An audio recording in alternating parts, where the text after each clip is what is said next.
Et voilà les amis, nous rentrons dans le vif du sujet de cette deuxième partie du dossier, consacrée donc au jeu de figurines Star Wars, et celui que l'on a trouvé de plus passionné. On a demandé à Raph Park, salutations Raph Park, bienvenue. Comment tu vas, Guillaume? Bonjour. Ça va très très bien, Raph Park alias Geek Level 60. C'est ça. Tu es rédacteur à Ravage, tu es rédacteur à Trick Track, tu es aussi arbitre et animateur sur divers jeux, mais entre autres du Star Wars, et en l'occurrence, énorme fan de Star Wars. Une grande partie de ce que vous allez voir dans notre émission vient de ta collection privée, on pourrait presque dire. Dans les jeux de figurines, celui qui arrive, et vous en avez déjà entendu parler via le premier dossier, puisque West End Games, qui est l'éditeur de ce premier jeu de figurines, est celui qui a fait aussi, avec la première acquisition de la licence, le premier jeu de rôle, pour recaler les époques, François. Le jeu de rôle, mais vous pouvez le revoir dans la première partie du dossier, le jeu de rôle c'est 1987.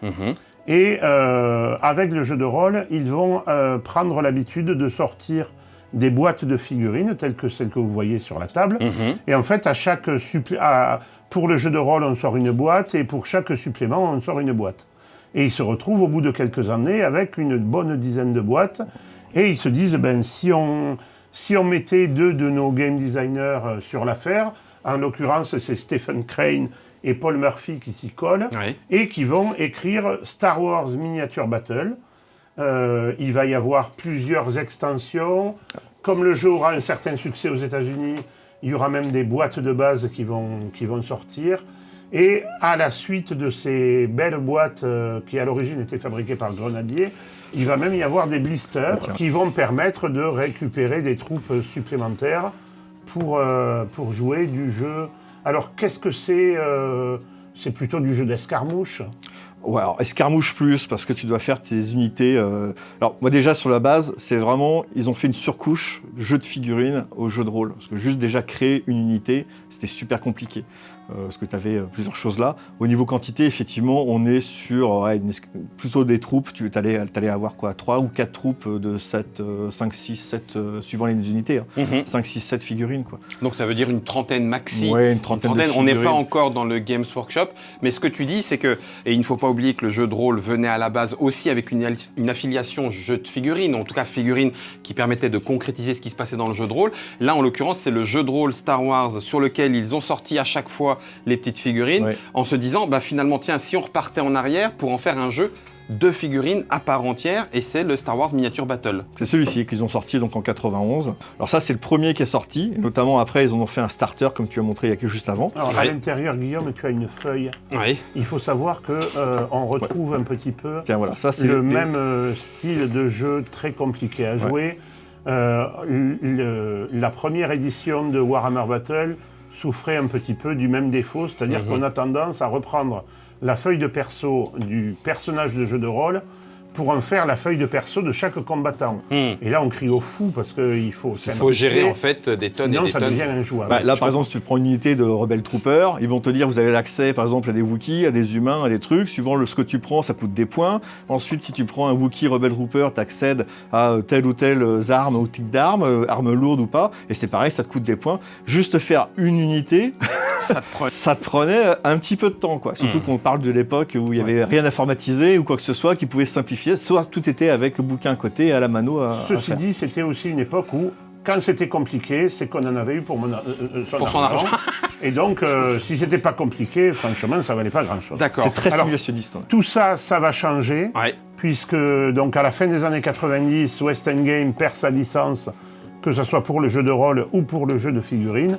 Et nous allons voir par la suite que, peu de temps après, Wizard of the Coast rachète la licence.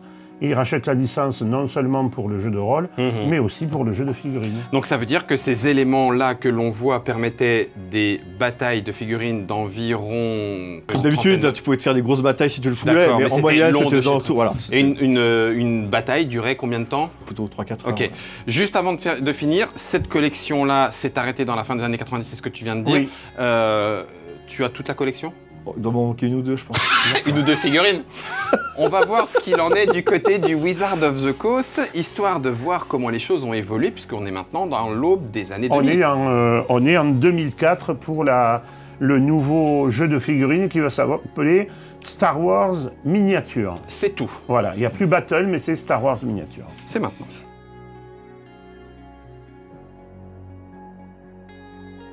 Nous voilà en 2004. West End Game a perdu la licence. Wizard of the Coast, lui, l'a récupérée.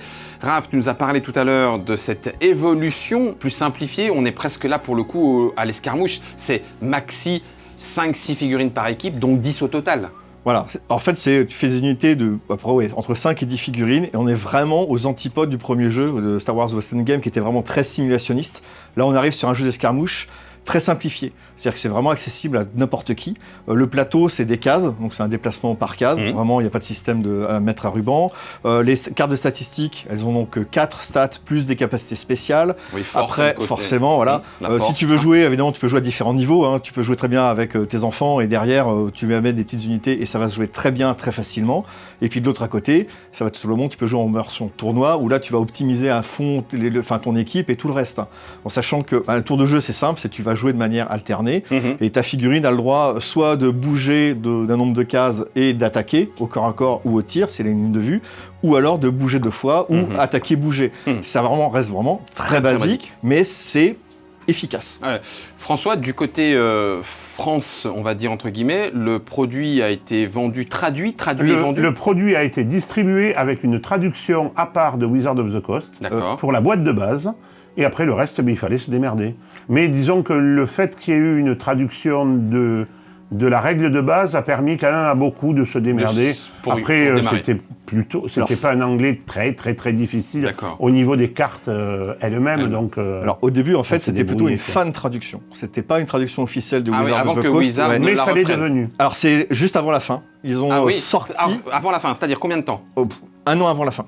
Ah d'accord, et ça a duré combien de temps? Un an avant la fin, ils ont sorti... Non, ils étaient en train de traduire ça. Ouais. J'ai fait partie des rélecteurs, et en fait, là, ils ont abandonné le jeu, et donc, ça n'a même jamais été... Cette traduction officielle n'a jamais été sortie, en fait, n'est jamais sortie dans le grand public. Je pose juste une dernière question, François, parce que je suis l'habituel des dernières questions.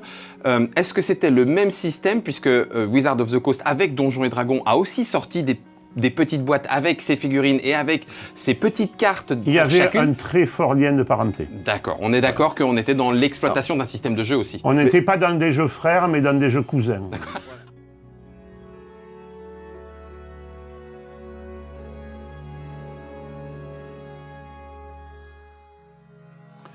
À l'orée des années 2010, FFG rachète les licences Star Wars pour les jeux de cartes, les jeux de figurines et les jeux de rôle. Donc forcément, ça fait un petit peu de bruit tout ça. Et alors que tout le monde attendait un jeu de rôle, et en fait c'est le jeu de cartes et X-Wing qui vont sortir en premier. Et ça permet aux petits observateurs de petits détails de connaître enfin le pourquoi du comment, parce qu'au début des années 2010, FFG rachète la licence d'un jeu d'avion Première Guerre mondiale qui s'appelle Wing of War. Et on se dit, mais pourquoi FFG rachète la licence de Wing of War alors qu'ils n'en ont pas grand-chose à faire? World War 1, World War 2. Et là, paf, en 2012, on comprend, puisque sort X-Wing, qui est le premier jeu de figurines que sort FFG.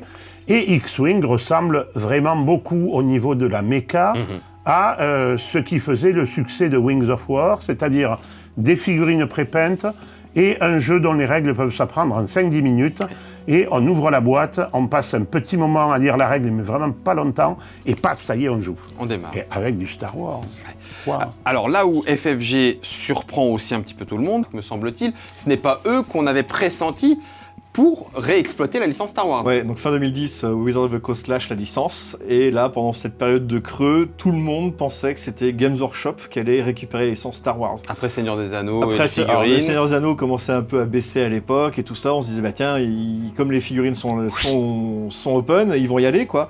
Et il y avait vraiment des rumeurs très persistantes, et effectivement, la surprise de savoir que c'est FFG qui allait avec ça a été très très grande, mais c'était aussi pour notre plus grand plaisir. Ah ben c'est clair. Alors en l'occurrence, comme tu le disais François, l'avantage de ce Star Wars X-Wing, comme dans Wings of War, c'est que tu peux sortir et très vite commencer tes premières dogfights, entre guillemets, d'autant que c'est un jeu à gabarit de déplacement. Dans Wings of War, on plaçait des cartes. Là, il y a directement la petite roue pour choisir un petit peu à la fois sa vitesse et quel type de déplacement, virage serré, virage sur l'aile, tonneau, etc.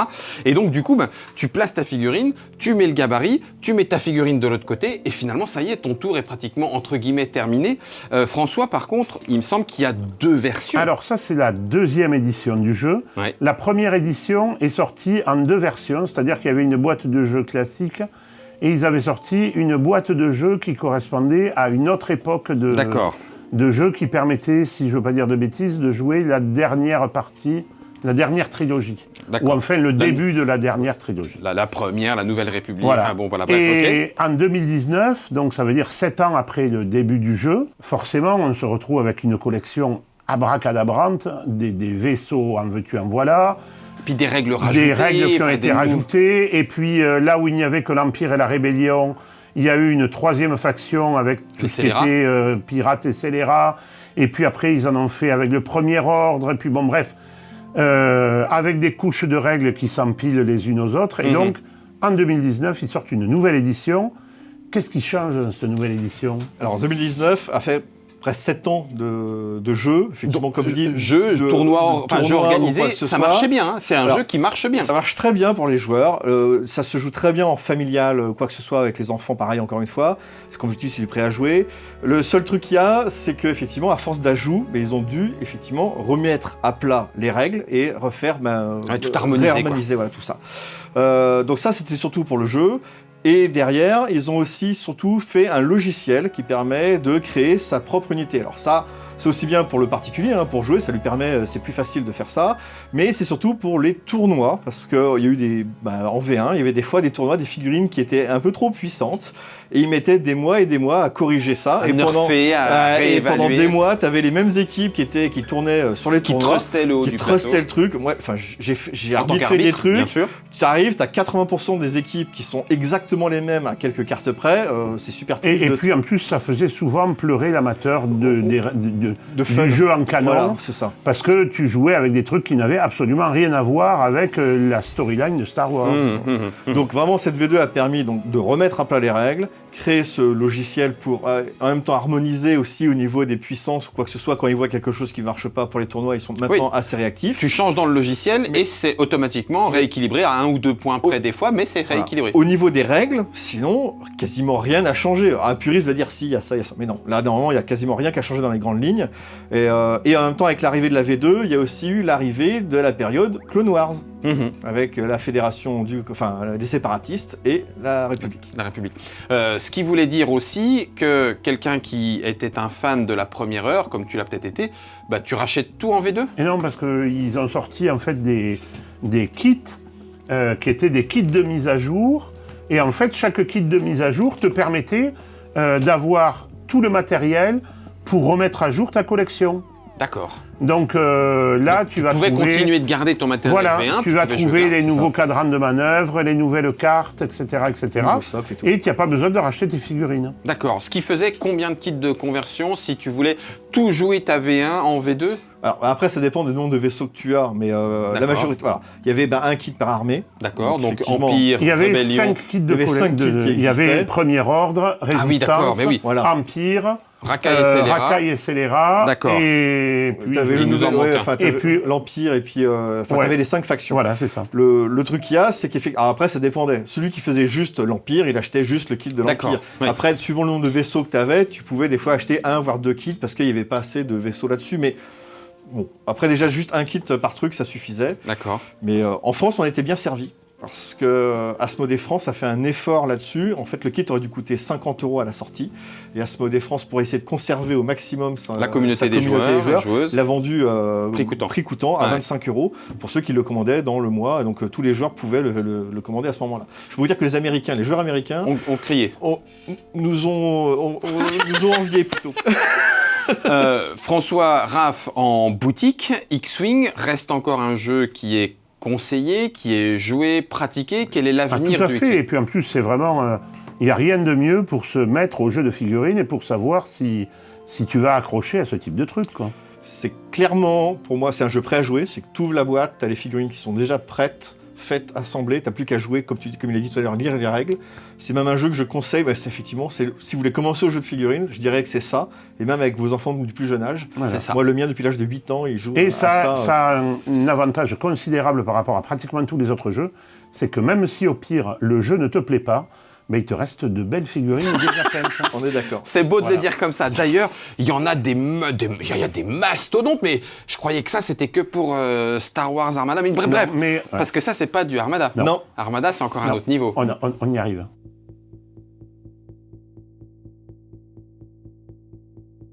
Nous allons donc changer d'échelle. À partir de maintenant, nous n'allons plus nous intéresser à 1, 2, 3, voire 10 vaisseaux. Ou alors, si on s'intéresse à 1, 2, 3, voire 10 vaisseaux, ils ont carrément une autre taille. Et c'est Star Wars Armada. François, Star Wars Armada est quand même sorti un petit peu plus tard. Alors, Star Wars Armada, il est sorti en 2015. D'accord. Et depuis 2017 ou 2018, je crois que c'est 2018, il n'y a plus de suivi concernant la VF du jeu. Parce que les ventes étaient vraiment très anecdotiques. Et donc, ça continue à sortir chez FFG, qui a un marché intérieur qui n'est pas le nôtre, forcément. Ok, en termes de taille. Et donc, il y a toujours possibilité de récupérer les nouveaux vaisseaux en import. C'est pas une gamme où il y a énormément de nouveautés, de toute façon. Mais il n'y a plus de suivi de la gamme française depuis 2 ou 3 ans. Raph, est-ce qu'il faut en conclure que le jeu n'a pas su trouver son public en France ou que le jeu étant d'un niveau peut-être moins directement accessible que X-Wing, il est un peu plus exigeant et donc du coup a un public un peu plus restreint? Effectivement, le jeu, autant X-Wing, je le conseille à partir de 8 ans, parce qu'il est relativement facile à apprendre. Autant Armada, qui est plus sur de l'anticipation à fond, je le conseille à partir de 16 ans, parce que ça devient vraiment très tactique et beaucoup plus compliqué. Alors, c'est-à-dire anticipation, comment est-ce que tu décrirais le tour de jeu? Alors, le tour de jeu, d'abord, tu as toujours un système d'ordre à mettre, quoi que ce soit. Ensuite, tu vas faire bouger tes vaisseaux, ils vont tirer et compagnie. Sauf que les vaisseaux, comme on est sur une taille épique, les vaisseaux, il y a toute la chaîne de commandement à faire. Okay. Et donc, pour qu'un ordre arrive, par exemple sur ce genre de gros vaisseau, en fait, l'ordre que tu donnes au tour 1, il va être appliqué au tour 4 ou 5. D'accord. Donc il faut vraiment anticiper et avoir déjà toute sa tactique d'attaque de l'approche. De plus, à X-Wing, c'était plutôt de l'escarmouche, c'est qu'on va détruire l'autre. À Armada, tu avais un système de cartes qui permet avec des objectifs, Pour scorer. Pour scorer. Et donc à partir de là, on n'est pas du tout sur qui c'est qui va taper l'autre, c'est vraiment ces objectifs-là qui permettent de faire des points de victoire. Donc là c'est pareil, quand tu construis ton équipe, il faut aussi imaginer que cette équipe-là va fonctionner avec ses cartes d'objectifs, mais aussi avoir un peu plus de souplesse, parce que la carte objectif, ça se trouve c'est pas la tienne qu'on va prendre, c'est celle de ton adversaire. Donc, voilà, il faut faire attention à ça. Pour une bonne analogie, c'est pour ceux qui ont pu le pratiquer ou ceux qu'on pourrait imaginer. Il faut imaginer un combat de vaisseaux sur l'eau, époque Pirates des Caraïbes ou époque Louis XIV, Louis XV, avec des vaisseaux énormes qui ont une très très grande inertie. Tu peux pas demander à... Pas de dérapage contrôlé 90 sur pas dans l'autre sens.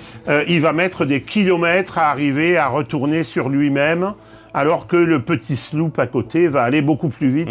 Mais là, c'est la même chose, c'est-à-dire que tu te retrouves avec des bâtiments de guerre qui, plus ils sont gros, plus ils sont monstrueux en termes d'attaque, mais ils sont aussi souples qu'un fer à repasser. Donc, il faut du temps et tu peux pas... Voilà. Ouais. Et donc, forcément... c'est l'anticipation dont tu parlais, il va falloir vraiment bien réfléchir dès le début à ce que tu veux faire avec tes gros vaisseaux. Cette analyse du terrain, même s'il y a les petites abeilles qui tournent autour des gros en essayant de les picouiller, mais ils n'ont pas la même puissance de feu non plus. Ils sont là pour affaiblir en fait, et en espérant qu'au bout d'un moment, un de tes gros aille finir en fait celui-ci, mais ils sont très importants aussi, tu as des super combos là-dessus, mais sur les plus petits vaisseaux. Les plus petits vaisseaux, voilà, c'est très important. Là on a mis les différentes tailles, en sachant que tu as le SSD qui fait 80 cm, qui est énorme aussi.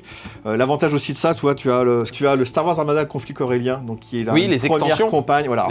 Alors, il y a eu 2 campagnes pour Armada. Il y a eu le Conflit Aurélien, qui est la première, qui est traduite en français et qui est excellente. Et il y en a une deuxième qui est sortie, qui s'appelle Rebellion in the Rim, qui, elle, est restée en anglais Et les deux campagnes rajoutent énormément. Effectivement, il n'y a pas d'équivalent connu pour X-Wing en édité, en tout cas. En termes de fleuve, de narrative, là, de ça rajoute campagne. vraiment beaucoup. Alors déjà, pour les joueurs purs, tu avais des nouvelles cartes pour pouvoir jouer à des vaisseaux existants, en fait.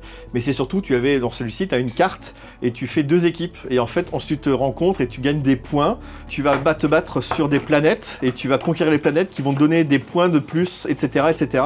Et ça se joue en campagne complète. Voilà, donc, C'est ce que j'allais dire. En fait, on ajoute un niveau supplémentaire, entre guillemets, un niveau macro de gestion. Mais ça veut dire qu'il faut déjà aussi bien maîtriser le niveau de Star Wars Armada. Et il faut avoir du matériel. Et avoir des joueurs. Et avoir, avoir une bonne équipe de joueurs et du temps. Voilà, et ça c'est la feuille en fait de campagne. La feuille de campagne. Sur laquelle tu vas noter en fait les différents endroits où tu es en position de force ou de faiblesse. On a vu les 2 éléments de la gamme Star Wars autour des vaisseaux Star Wars avec X-Wing et Armada. Si on redescend un peu sur les planètes, entre guillemets, et directement à taille humaine, on commencerait par lequel? On va commencer par le plus méconnu, parce que le jeu est très connu, mais lui, il est vraiment très méconnu. C'est dans Assaut sur Empire, il y a une règle à part qui permet de faire du jeu d'escarmouche, et qui est, ma foi, pas mal du tout. Et c'est un jeu de figurines, voilà, dans le jeu de figurines. Voilà, c'est un jeu de figurines, et qui en plus vous coûte rien, puisque quand vous avez acheté Assaut sur Empire, vous l'avez dedans. Bon, c'est quand même pas mal. Et ensuite, il faudra venir à un niveau un peu plus élevé, puisque là, on va jouer non pas au niveau escarmouche, mais plutôt au niveau troupe. Et là, ça va être Star Wars Légion.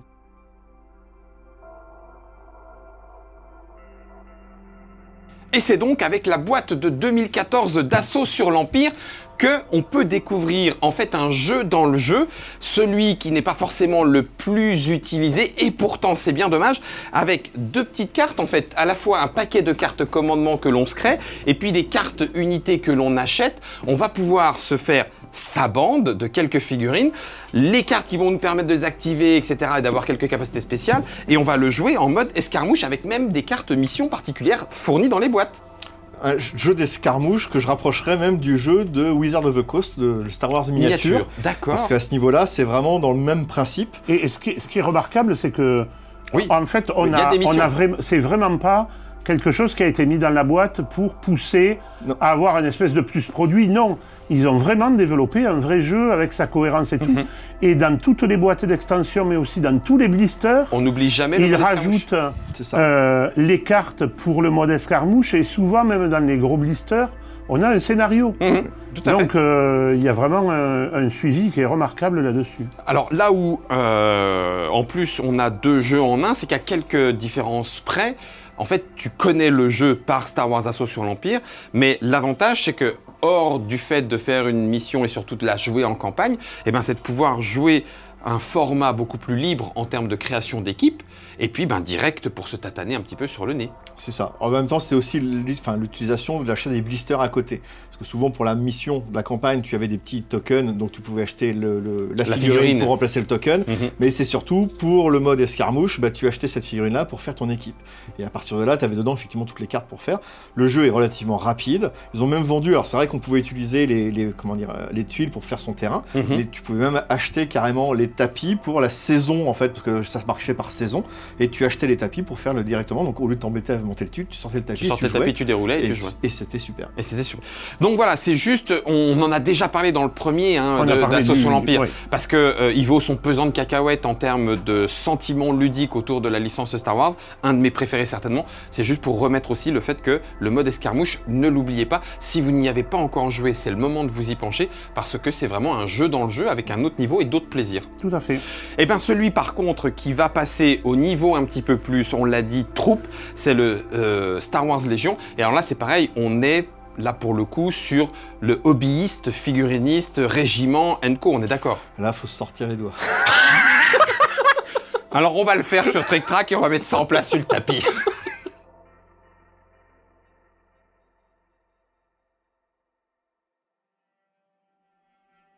Pendant des années, les passionnés se sont dit, mais quand est-ce que FFG va nous sortir un vrai jeu de figurines? Là où on a plein de troupes, et puis on fait des batailles épiques, et puis il y a des décors magnifiques et tout ça. Merci, et Raph. enfin, en 2018, ils sortent Star Wars Légion. Oui.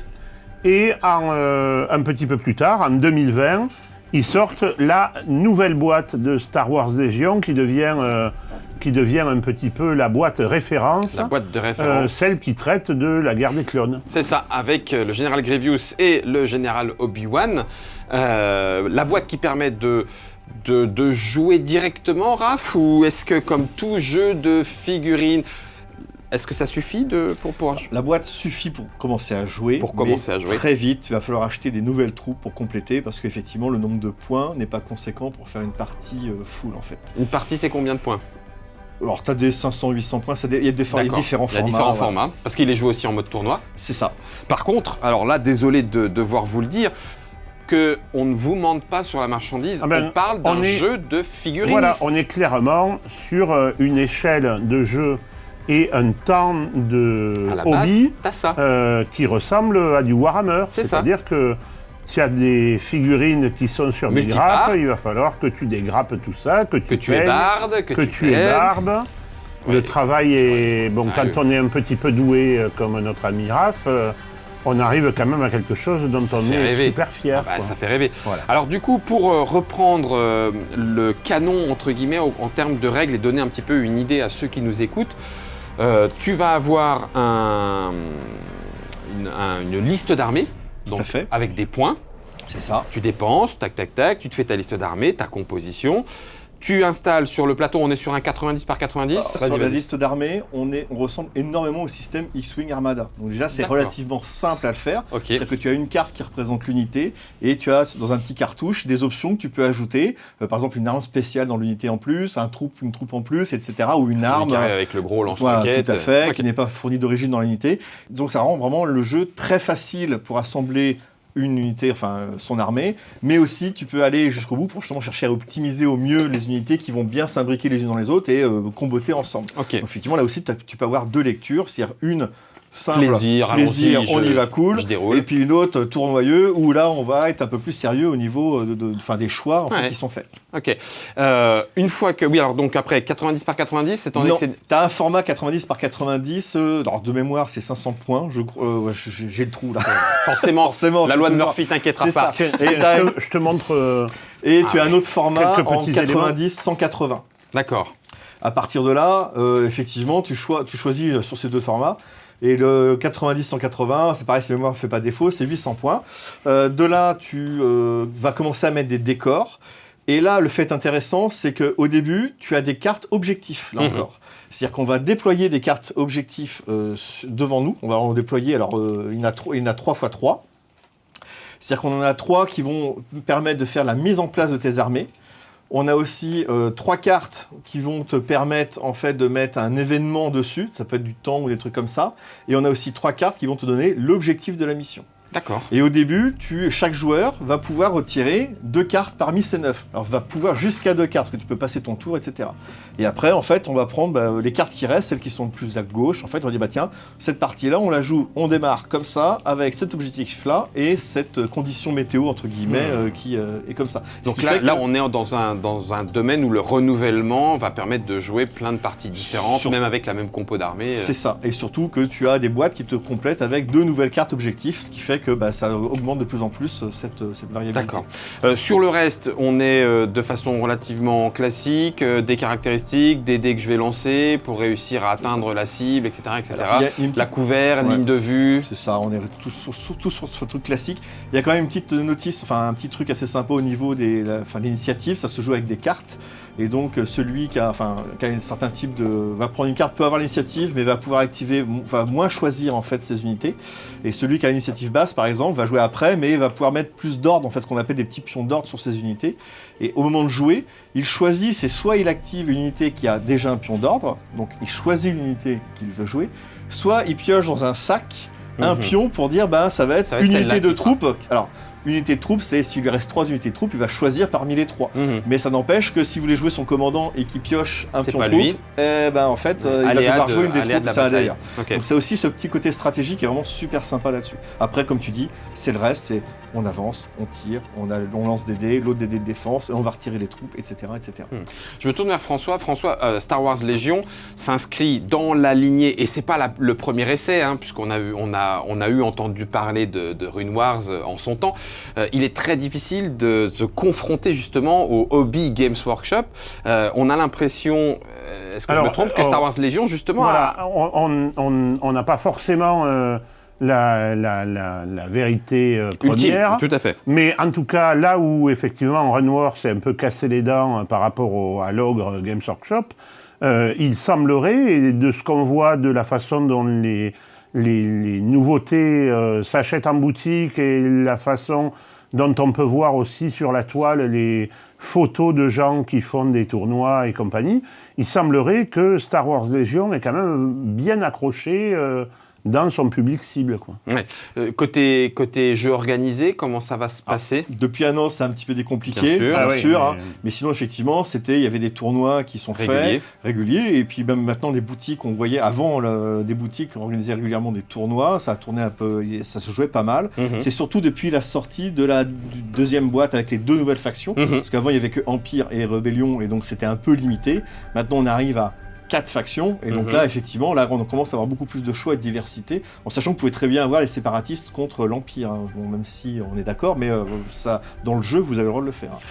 Alors, nous étions là autour des jeux de figurines, autour de Star Wars. Il n'y a pas que des jeux de figurines, on vous en avait parlé dans le premier dossier.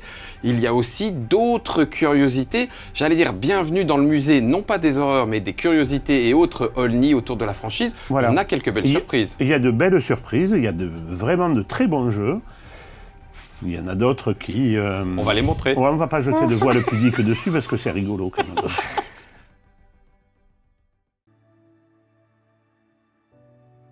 Dès la sortie du premier Star Wars au cinéma, forcément, il y a des produits dérivés, il y a des jeux de société.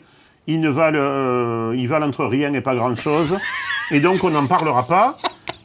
Les choses intéressantes, ça commence à partir de 1987, c'est-à-dire le rachat de la licence par West End Game et les premiers jeux. Alors, on a devant nous le seul qui a eu la chance d'avoir une sortie en français, c'est Guerrier des Étoiles. Ça tenait plus du wargame que d'autre chose, et avec des règles qui permettraient à tout un chacun de perdre ses yeux et son cerveau, tellement c'était compliqué. Mais ça a eu le mérite d'exister. Il y en a quelques autres qui sont sortis à peu près en même temps. Enfin, dans les 3 années qui ont suivi, entre 87 et 90-91, il y a eu la sortie de Battle for Endor, qui reste un classique. Il y a Battle on Hoth. Et il y en a un dernier qui s'appelait Escape from the Death Star. Ah oui, voilà. Exact. Après, il y a eu beaucoup de risques, dont certains valent le coup, mais la première claque, la première grosse claque ludique, c'est en 2000, avec un jeu d'Avalon Hill, Avalon Hill qui a été racheté par Hasbro il y a quelques années auparavant, et c'est Star Wars The Queen Gambit. Non mais tu me rends la boîte après, Guillaume. En fait, c'est mon Graal, Voilà. Je sais qu'il en existe, je sais que maintenant c'est devenu un produit du marché noir, entre guillemets, qui vaut son pesant de cacahuètes.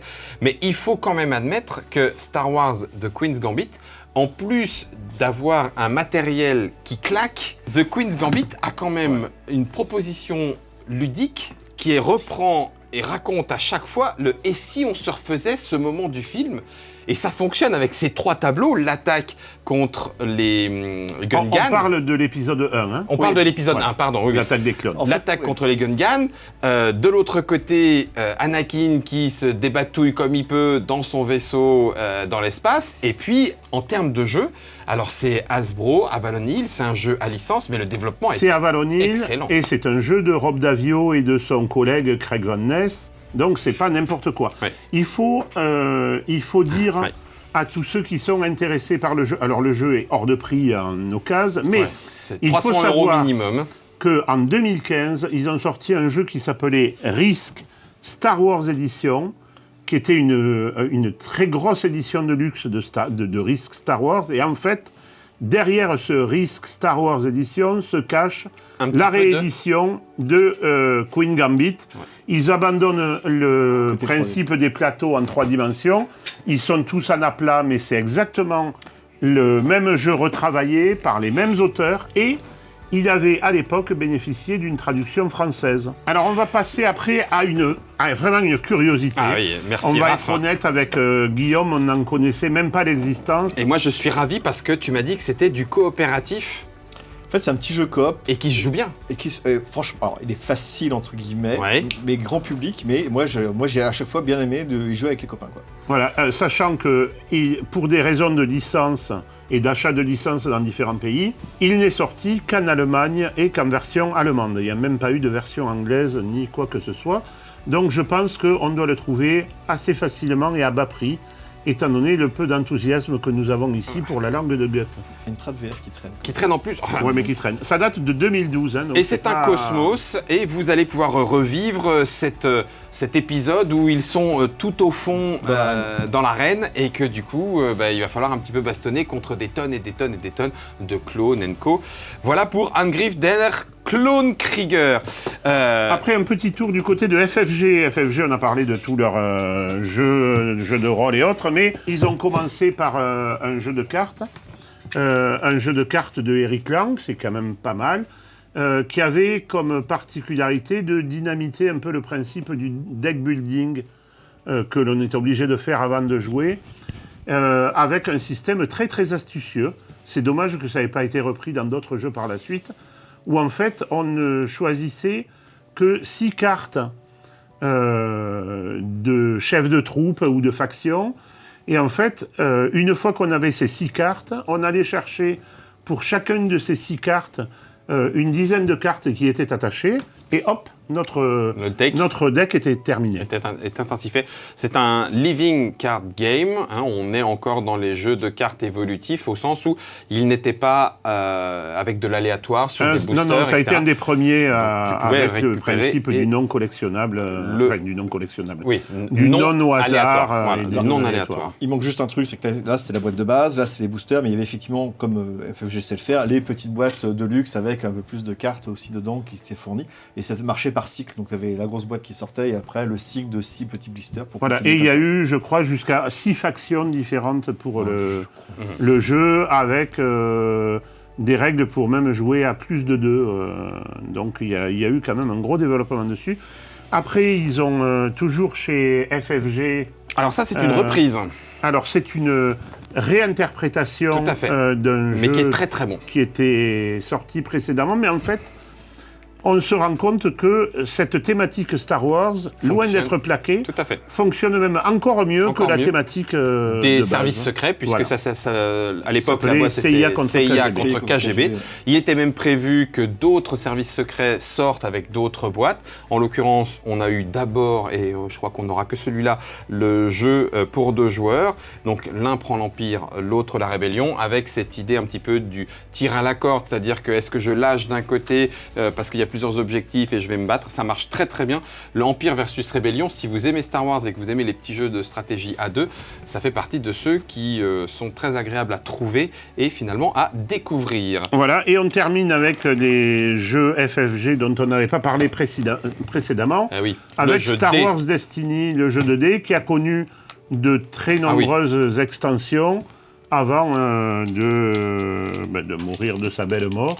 Alors Je c'était pense là pas pour le que ça coup. continue à être. Là, tu vois, je l'ouvre hein, parce que c'était à collectionner. Ouais. Tu avais des boosters avec dans chaque booster un dé, puisqu'il fallait ensuite te constituer un pool à la fois de cartes et de dés que tu allais lancer, qui allait te donner différentes ressources pour pouvoir jouer les cartes. Alors c'est vrai que du coup, il y a des cartes qui sont plus ou moins rares.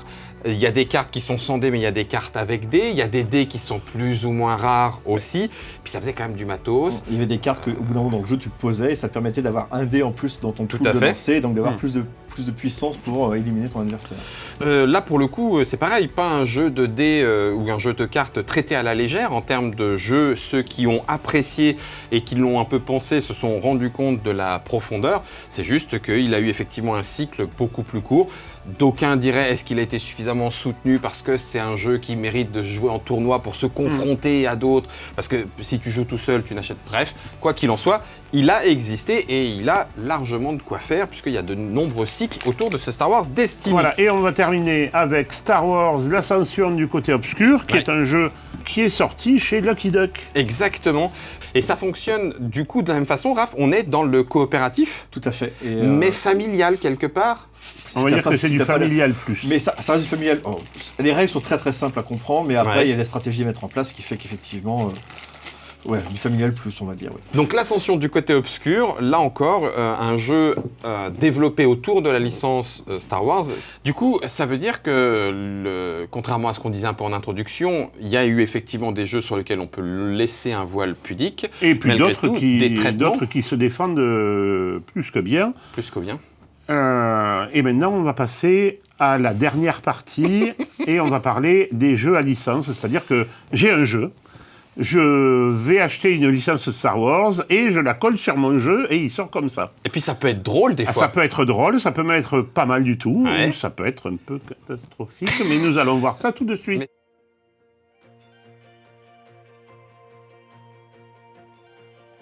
Et voilà, le tour d'horizon n'aurait pu se terminer sans tous ces jeux que l'on connaît par ailleurs et sur lesquels la licence Star Wars a été apposée.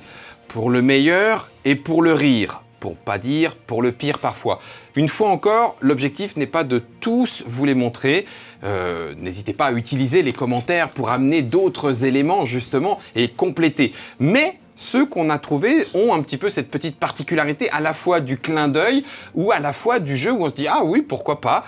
Par lequel commencerait-on, François? On peut commencer par le plus vieux. Bah oui.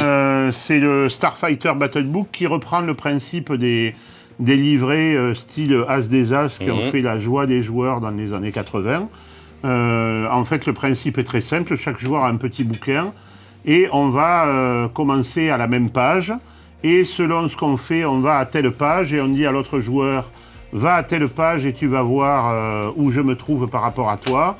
Et le but du jeu est d'arriver à dézinguer ou le bouquin quand la colle a séché, ou l'autre joueur, si c'est pour jouer avec un autre joueur.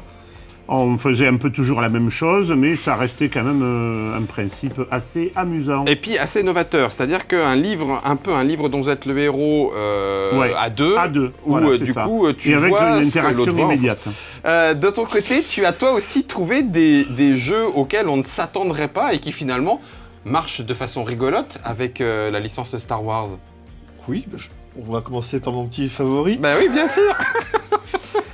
Et là, pareil, pas moyen de le trouver en VF. Non, il est né, et en fait j'ai été très vite à le prendre en import. Talisman très vite. Star C'est Wars. Talisman Star Wars. Alors je suis un énorme fan de cette gamme de jeux Talisman aussi. Donc ce jeu de loi en fait. Hein, Non, qu'on peut- ce n'est pas un jeu Je de loi. savais, je Arrêtez avec ça. Voilà. En matière de grands classiques avec une licence Star C'est Wars, vrai. il y a Carcassonne. Carcassonne Star Wars.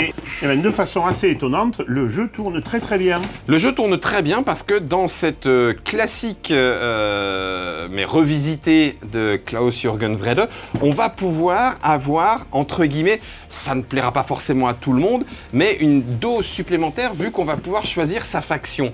Et sa faction va parfois même permettre d'aller, entre guillemets, envahir d'autres planètes d'ores et déjà sous la coupe d'une faction adverse. Donc il y a potentiellement, en fonction de ce qu'on aime ou pas, du hasard, parce qu'il y a des jets de dés et tout, mais ça lui donne un élément tout à fait plaisant, parce que on a nos petits meeples qui représentent nos soldats, les différentes factions, et donc thématiquement, ça colle plutôt bien. Ce Star Wars édition, moi, avait été une très très bonne surprise. Et puis quel plaisir d'être méchant à Carcassonne. Tout à fait, je suis assez d'accord aussi. Tiens, Donc, prends ça dans tes dents. formidable, hein. Alors, on en a pris un, juste pour vous le dire, Dans que... ceux qui tournent bien. Ah, vas-y, alors je veux juste... absolument présenter juste avant les celui-ci classiques. Avant Allez, les vas-y. classiques.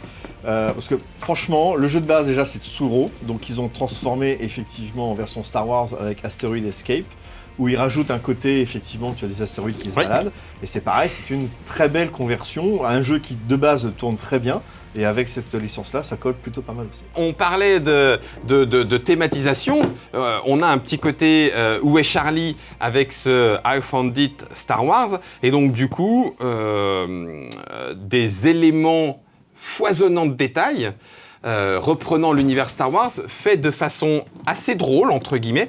Mais par contre, après, ben voilà, c'est tout. Le côté du jeu va être d'observer et de retrouver le plus rapidement possible ce que la carte t'a indiqué. Sauf qu'effectivement, ben, y a plein de petits éléments tirés de l'univers Star Wars dessinés choupinouement. Ben voilà, ça casse pas 3 briques non, entre guillemets, un se sort canard. de façon plaisante avec des enfants. Voilà, et surtout pour les amateurs aussi de Star Wars, pour avoir le plaisir d'aller regarder tous les détails et tous les petits personnages venant de quel film ou de quoi ou de qu'est-ce. Voilà, bah écoutez, pourquoi pas, ça fonctionne aussi. Peut-être Timeline, oui. on ne va pas représenter le principe de Timeline, mais ils en ont fait plusieurs petites boîtes. Oui. Et cette boîte-là était la boîte qui contenait en fait le contenu des 2 boîtes précédentes, une pour la première trilogie, une pour la deuxième. Ça s'adresse vraiment aux fans, parce que on a beau se dire qu'on a vu tous les Star Wars plein de fois, quand tu vois des films, c'est quand même assez costaud. Image par image, et puis qu'il faut réussir, que tu tombes sur celle qu'il faut quelques minutes avant ou quelques minutes après, et ben voilà. Et c'est pas si évident que ça. Mais c'est une chouette déclinaison du timeline. On a aussi le Perplexus Star Wars, qui là par contre, pour ceux qui aiment Perplexus, donc je vous le rappelle, hein, c'est un parcours à faire dans le bon ordre, en faisant tourner comme ça la boule pour ne pas perdre la bille à l'intérieur et lui faire passer différents niveaux. Le Perplexus Star Wars a cette difficulté, entre guillemets, assez présente. C'est pas le plus expert, mais il est quand même assez coton. Et en plus, il a aussi la possibilité d'énerver tous ceux qui sont autour, puisqu'il a des piles lui aussi. Et quand tu fais des mauvais mouvements, t'entends le bruit des tailles, ou etc. Donc, si vous le trouvez et que vous aimez un petit peu vous arracher, le Perplexus. Et puis, il n'y a pas que cela, François, on a des risques, on en a déjà parlé. Alors, il y a un nombre de risques Star Wars incalculables. Il y a un Stratego Star Wars, il y a même eu un Ubongo Star Wars qui est sorti. Labyrinthe Star Wars aussi. Labyrinthe Star Wars. Labyrinthe Star Wars. Il y a eu un Looping Louis Star Wars qui s'appelait Looping Chewie. Avec un Chewie qui tourne et qui ne peut se jouer qu'à 3. Avec le Faucon Millennium? Non, avec Chewie. C'est Chewie? C'est Chewie qui tourne? Oui. Et tu ne l'as pas? Non, bizarrement. Mais c'est vrai que je suis jamais tombé dessus, et là, dernièrement, j'ai fait, bah non, il va falloir que je cherche. On n'a bien sûr pas parlé, parce que ce n'est plus du jeu ou du jouet, mais des éléments, quand on aime, on ne compte pas. Il y a les jouets que tu récupères, mais qui te permettent d'aller... De faire des décors pour savoir les décors. Les bébés Yoda, parce que quand même, c'est tout mignon. C'est mignon.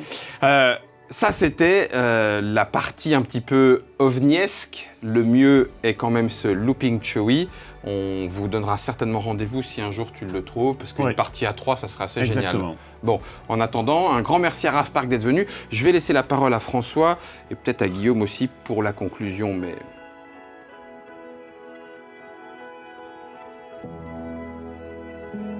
Et voilà les joueurs et les joueuses, c'est la fin de notre deuxième dossier qui finalement clôture. Alors c'est pas vraiment une trilogie, François. On va y revenir plus tard, mais je crois qu'on l'a presque, notre trilogie. Mais effectivement, ça clôture nos 2 gros dossiers sur Star Wars. Le 1, qu'il ne faut pas oublier d'aller voir, qui parle des jeux de rôle et des jeux de plateau les plus honorables. Les plus honorables, et puis jeu de rôle qui a quand même une histoire dans l'univers de Star Wars, une histoire toute particulière, puisque c'est ce jeu de rôle autour de Star Wars qui fixera finalement les canons de la licence. Je n'en dis pas plus. Et puis cette deuxième partie de notre dossier autour des jeux de figurines, et du coup depuis, on a encore de la nouveauté. Star Wars Bordure Extérieure est venu avec Affaires en suspens, mais du côté de Star Wars Légion, on a même des Battle Pack et tout, ça continue. Et Star Wars Legion devient vraiment, dans son esprit, de plus en plus proche de ce qu'on a pu voir dans l'évolution aussi de Warhammer 40 000, c'est-à-dire que ça fait des clins d'œil très appuyés aux maquettistes, puisqu'il y a de plus en plus de très très belles pièces, des chars, etc., et qu'on peut juste monter pour le plaisir de l'exposer dans une vitrine. Exactement. Et puis il y a forcément toutes les séries qui sont sorties. Le Double s'est vu décliné en Star Wars Mandalorian. Il y en a d'autres tant et plus. On voit aussi des clins d'œil à ces différentes séries dans Star Wars Légion. Exactement. Et puis du coup, François avait raison. Pour compléter notre trilogie, si vous souhaitez en savoir un petit peu plus et avoir d'autres avis, n'hésitez pas à regarder le Trick Track Show spécial Star Wars. Ça nous fait notre trilogie. Avec du Stormtrooper dedans. Avec du Stormtrooper dedans. Pour la suite, on ne saurait trop le dire. Est-ce qu'il y aura un super méchant qui viendra nous expliquer du côté des adversaires de la Résistance et autres membres Jedi de la Force? Je n'en sais rien. Quoi qu'il en soit, nous, on vous dit à la prochaine fois. Continuez de bien vous amuser et on va vous faire, vous savez, il y a bien longtemps dans une galaxie très très lointaine. Puis là, vous imaginez un texte dans un espèce de triangle comme ça.